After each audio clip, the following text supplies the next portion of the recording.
یہ حضور کی شفاعت ہے کہ جہاں مختلف قواعد بنا دی ہیں اللہ تبارک و تعالیٰ نے تاکہ کوئی سبیل یعنی حضور علیہ السلام کی شفاعت آپ کی امت کے لیے لوگوں کی موت سے پہلے زندگی میں شروع ہو گئی ہے. شفاعت محمدی کا وقت تو آئے گا نا برزخ اور آخرت میں، قیامت میں شفاعت کا اجرا کا وقت آئے گا، مگر نہیں، شفاعت محمدی کی برکات امت کی حیات میں شروع ہو گئی ہیں. وہ یہ کہ گناہ کا ارادہ کریں ارتکاب نہ کریں تو تب بھی نیکی لکھی جائے.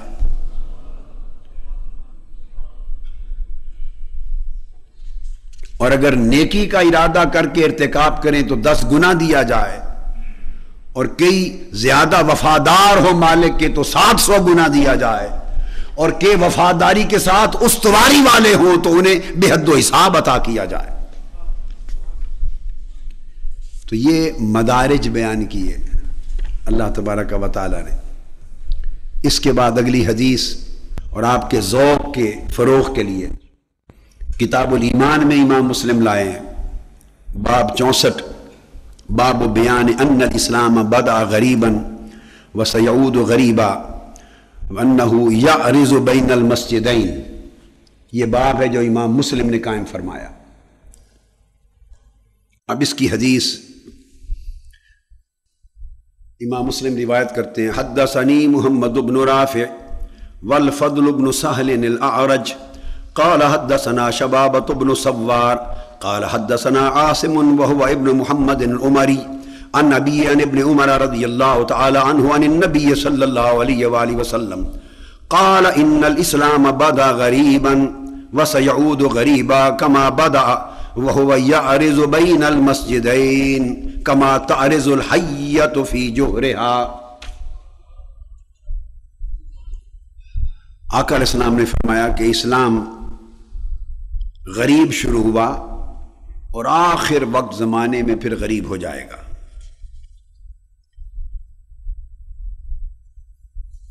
یعنی آخر پہ پھر غریب بدل جائے گا.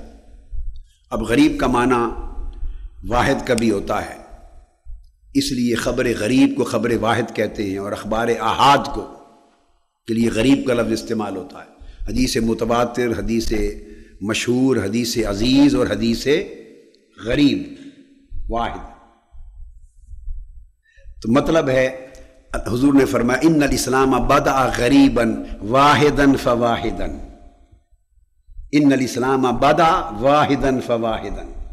اس طرح شروع ہوا کہ ایک ایک بندہ رات کے اندھیرے میں چھپ کے ایمان لاتا تھا، ماں باپ سے چھپ کر ایک ایک جوان راتوں میں اندھیرے میں نکلتا، بیت ارقم میں جاتا اور حضور کو تک کے ایمان لاتا. تو ایک پھر دوسرے کو بلا کے لاتا، وہ پھر اگلے کسی اور کو چھپا چھپا کے لاتا. اس طرح ایک ایک کر کے اسلام بڑھتا چلا گیا. یہ معنی ہے ایک بدأ غریباً.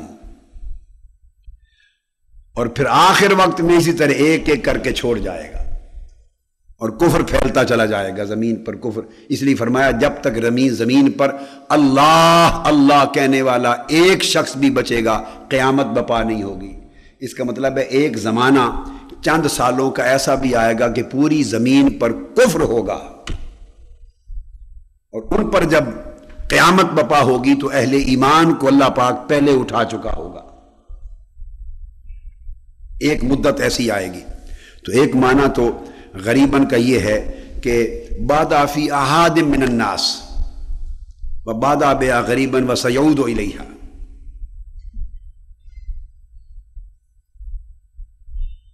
قلت، لوگ قلیل تھے، تھوڑے تھوڑے تھے.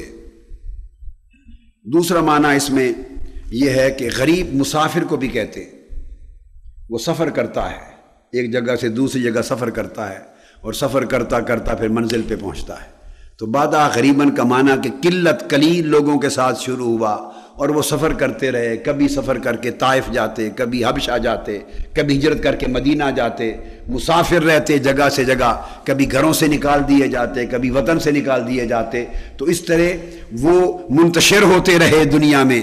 ایک ایک شخص منتشر ہو گیا، مسافر ہو گئے، ہجرت کر گئے، اور ایک ایک شخص کے اطراف و اکناف عالم میں پھیلنے سے اسلام پھیلتا چلا گیا. تو اس کا مطلب یہ ہے کہ جو سفر ہے وہ اسلام کی بنیادی خصلت میں سے ہے، اور سفر آداب سلوک میں سے ہے، سفر آداب معرفت میں سے ہے، اور سفر آداب و اطوار اہل اللہ میں سے ہے۔ بدع غریباً، مسافر بنا کرو۔ سفر میں جو حجابات اٹھتے ہیں وہ حضر میں نہیں اٹھتے، اس لیے ہجرت میں وہ برکت ہے جو سکونت میں نہیں۔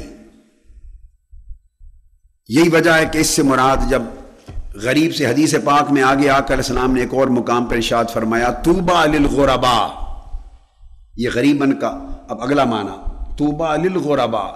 پوچھا کہ غرباء کون ہیں؟ فرمایا ہم النزاع من القبائل، اور ارادہ امام ہروی شیخ الاسلام ہروی روایت کر بیان فرماتے اس سے مراد آقا علیہ السلام نے مہاجرین کو لیا کہ اسلام شروع ہوا اور پھیلا ہجرت کے طریق سے، تو مہاجرین کے ذریعے جنہوں نے اپنے وطن چھوڑے ہجرت کی اللہ کی طرف، اس طرح اسلام پھیلا۔ اسی طرح لوگ آخر زمانے میں پھر ہجرت کریں گے اور پلٹیں گے، اور ایمان اہل ایمان کی شکل میں سفر و ہجرت کی صورت میں کہیں پلٹ کے واپس آئے گا، اور کہاں آئے گا؟ جہاں شروع ہوا تھا۔ اور حدیث پاک اس حدیث کے الفاظ ہیں وَهُوَ يَعْرِضُ بَيْنَ الْمَسْجِدَيْنِ كَمَا تَعْرِضُ الْحَيَّةُ فِي جُحْرِهَا، حتیٰ کہ پوری دنیا سے اسلام سمٹ کر پوری دنیا پہ کفر پھیل جائے گا آخر وقت، اور اسلام سمٹ کر فرمایا میری دو مسجدوں کے درمیان میں آ جائے گا۔ اس طرح سمٹ کر جس طرح سانپ جب اپنی زندگی کو خطرہ محسوس کرتا ہے تو سکڑ کر اپنے بل کی طرف وہ سمٹ کر جاتا ہے، اس طرح پوری دنیا سے اسلام سمٹ کر بین المسجدین یعنی مسجد الحرام اور مسجد نبوی کے درمیان سمٹ کر آ جائے گا۔ یہ ایک حدیث ہے۔ امام مسلم کا طریق ہے کہ وہ حدیث لاتے ہیں ترتیب کے ساتھ، اوپر چلتے ہیں۔ اب یہ جو پہلی حدیث ہے بدأ الاسلام غریباً وسیعود کما بدأ غریبا فطوبیٰ للغرباء، یہ صحیح مسلم کی حدیث، اور اس کو ابو ہریرہ رضی اللہ تعالیٰ عنہ سے مروی، اس کو امام ابن ماجہ نے بھی اپنی سند کے ساتھ روایت کیا ہے۔ سنن ماجہ میں کتاب الفتن میں باب بدأ الاسلام غریبا۔ اب جو بتانا چاہتا ہوں کہ دو مسجدوں کے درمیان وہ آ جائے گا۔ ائمہ حدیث نے یعرض بین المسجدین کما تعرض، یعرض اور تعرض دو طریق پر پڑھا ہے عبارت میں، کسرہ کے ساتھ بھی پڑھا ہے، کسر را، یعرض اور تعرض را کی کسر کے ساتھ بھی پڑھا ہے، اور معمول بہی اکثریت ائمہ کا یہ ہے، اور بعض علماء نے ائمہ حدیث نے اس کو کسر کی بجائے فتح الراء کے ساتھ بھی پڑھا ہے، یعنی یا رزو اور تعرضو،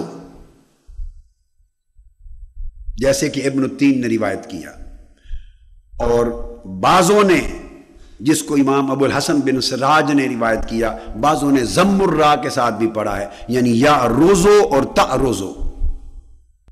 ضم کے ساتھ اگر پڑھا جائے یا روزو اور تعرضو تو پھر اس کا معنی ضم اور اجتماع کا ہے، اکٹھا ہو جائے گا اور جمع ہو جائے گا۔ معنی میں کوئی فرق نہیں، مگر ثواب اور درست کسر کے ساتھ ہے، زیر کے ساتھ پڑھنا۔ اب فرمایا کہ دو مسجدوں کے درمیان آ جائے گا، اکٹھا سکڑ کے آ جائے گا، جمع ہو جائے گا، بین المسجدین، جیسے سانپ اپنے بل کے لیے سکڑ کے آ جاتا ہے۔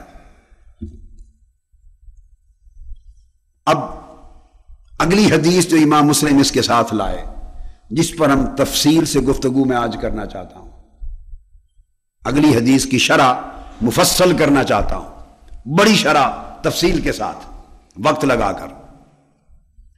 وہ اگلی حدیث ہے جسے امام مسلم نے اپنے شیخ ابو بکر بن ابی شیبہ سے روایت کیا۔ حدثنا ابو بکر بن ابی شیبہ قال حدثنا عبد اللہ بن نمیر و ابو اسامہ عن عبید اللہ بن عمر، اور دوسری سند ہے حدثنا ابن نمیر قال حدثنا ابی قال حدثنا عبید اللہ عن خبیب بن عبد الرحمن عن حفص بن عاصم عن ابی ہریرہ رضی اللہ تعالی عنہ ان رسول اللہ صلی اللہ علیہ وآلہ وسلم قال ان الایمان لیعرض الی المدینہ کما تعرض الحیۃ الی جحرہا۔ اب یہ جو دوسری حدیث ہے، پہلی حدیث بین المسجدین، وہ امام مسلم نے روایت کی اور اصحاب سیاہ میں سے صرف امام ابن ماجہ نے اپنی سند کے ساتھ روایت کی۔ مگر یہ حدیث جس میں آقا علیہ السلام نے فرمایا کہ ایمان پوری دنیا سے سکڑ کر مدینہ کی طرف آ جائے گا، اب میں بتانا یہ چاہتا تھا امام مسلم پہلے بین المسجدین کی حدیث کیوں لائے اور بعد میں الی المدینہ کی حدیث لائے۔ اب الی المدینہ کی حدیث کی سند اقوی ہے، قوی ہے،